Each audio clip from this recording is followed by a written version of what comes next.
الزوج ده رجع بيته بينادي على مراته، ما ردتش عليه. بص كده لقى والدته قاعده وماسكه كيس مكرونه ني وبتاكل فيه. قال لها: ماما، انت بتاكلي ايه؟ الاكل ده هيضر معدتك. هي مراتي ما عملتلكيش اكل؟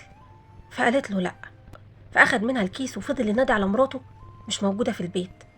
فدخل المطبخ وفتح التلاجة، ملقاش فيه اي اكل جاهز، التلاجة فيها خضار بس. فهنا اتصل بمراته، قال لها: انت فين؟ قالت له: ما انت عارف النهارده عيد ميلادي وخرجت اتفسح مع اصحابي واحتفل بعيد ميلادي. فقفل في وشها التليفون. فهنا قرر انه يعمل اكل لوالدته، وفعلا طلع الخضار من التلاجة وجهز لوالدته الاكل، ولسه رايح يقدم لها الطبق مراته رجعت من بره. قال لها: انت كنت فين؟ قالت له: ما انا لسه قايلالك، كنت مع اصحابي بتفسح. قال لها: ازاي تخرجي تتفسحي وتسيبي والدتي لوحدها؟ انت مش عارفه انها ما بتقدرش تمشي على رجليها، وكمان عندها زهايمر، افرض جرالها حاجه.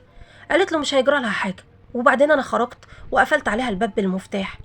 قال لها: بس سبتيها جعانه، سبتيها من غير اكل ولا شرب وما سالتش فيها. بعدين انا بخرج من البيت من الصبح وبرجع بالليل، اشتغل واتعب واجيب لك فلوس واجيب لك كل اللي نفسك فيه، ومعتمد عليك انك تاخدي بالك من امنا.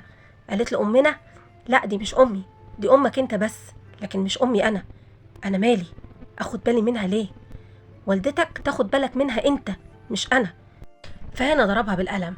قال لها: ايه الكلام الجديد ده؟ احنا لما اتجوزنا كنت عارفه كويس ان امي هتعيش معايا وان امي مريضه ووافقت بكده.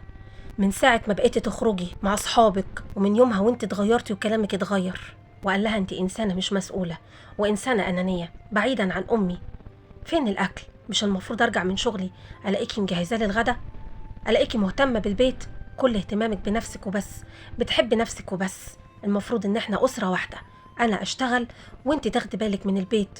لكن انت ما بتعمليش كده، انت بتستني تاخدي مني فلوس علشان تصرفيها على صحابك.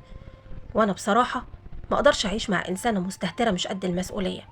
بكره الصبح هروح اطلقك ومش عايزه اشوف وشك تاني. فهنا قالت له: سامحني، انا خلاص اتعلمت الدرس، اديلي فرصه تانية، عمري ما هسيب والدتك تاني وهاخد بالي منها. فانتوا ايه رأيكم؟ يديها فرصة تانية ولا يطلقها؟ ولو انت مكانه كنت هتتصرف ازاي؟ منتظر ردكم في التعليقات، وما تنسوش تصلوا على النبي.